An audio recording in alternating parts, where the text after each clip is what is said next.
Riding the entire line, from the right flank to the left, Prince Andrei made his way to the battery, from which, according to the staff officer, the whole field was visible. Here he dismounted and leaned against the last one of 4 unlimbered field pieces. A sentry, who was pacing up and down in front of the guns, started to give Prince Andrei the military salute, but at a sign from the officer desisted, and once more began his monotonous, tedious march.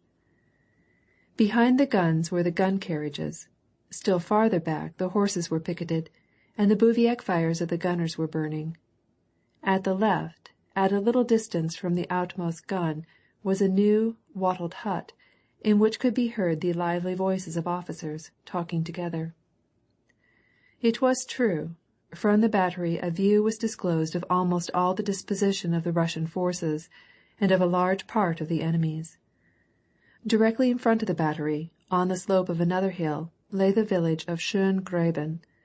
Farther, both to the left and to the right, could be distinguished in 3 places, through the smoke of their bivouac fires, the masses of the French troops, the greater part of which were evidently stationed in the village itself and behind the hill.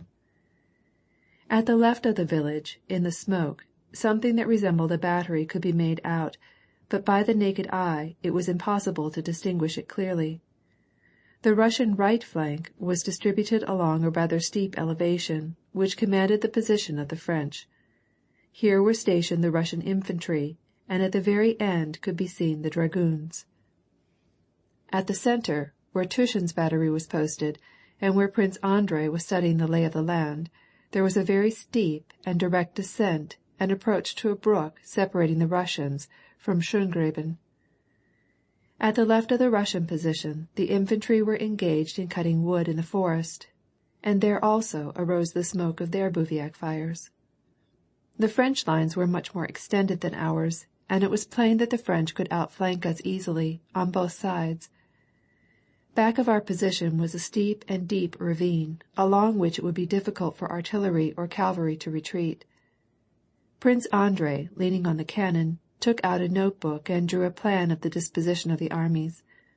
At 2 places he indicated with a pencil certain observations to which he should draw Bagration's attention. In the first place, it was his idea that the artillery should be concentrated in the center, and in the second place, to transfer all the cavalry to the other side of the ravine. Prince Andrei, having been constantly thrown with the commander-in-chief, and occupied with the movements of masses and general arrangements, and having diligently studied descriptions of historical engagements, found himself involuntarily trying to forecast the course of the action, but only in its general features. He imagined that the engagement would probably occur somewhat as follows. If the enemy attack the right flank, he said to himself, the Krief Grenadiers and the Polodian Jaegers will be obliged to hold their position until the reserves from the center are sent to their aid. In this case the dragoons may attack the flank and cut them to pieces. In case the attack is made on the center, we must place on this elevation our central battery, and under its protection we can draw back the left flank and let them retreat down the ravine en échelon. Thus he reflected. All the time that he was in the battery by the cannon, he had constantly heard the voices of the officers talking in the hut. But, as often happens, he had not noticed a single word that they said. Suddenly he was so struck by the tone of sincerity in the tone of their voices that he involuntarily began to listen. "No, my dear," said a pleasant voice that somehow seemed very familiar to Prince Andrei. "I say that if it were possible to know what was to be after death, then none of us would have any fear of death. That's so, my dear."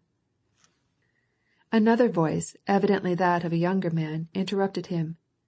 "Well, whether we're afraid of it or not, it's all the same. There's no escaping it." "But all men are afraid of it."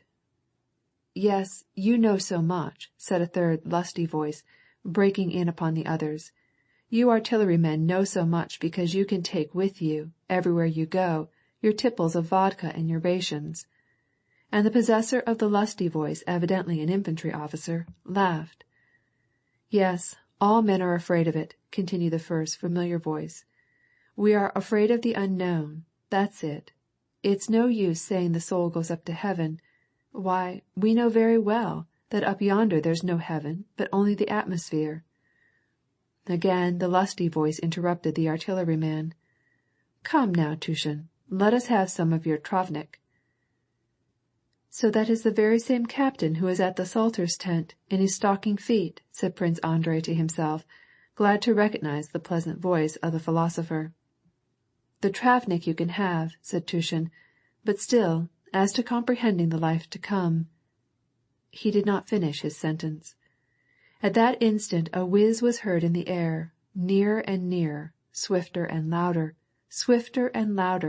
and a cannonball, as though unable to say all that it wanted to say, plunged into the earth not far from the hut, tearing up the ground with superhuman violence. The ground seemed to groan with the terrible shock. In a moment the little Tushin came running out of the hut ahead of the others, with his after-dinner pipe at the side of his mouth, his kind, intelligent face rather pale.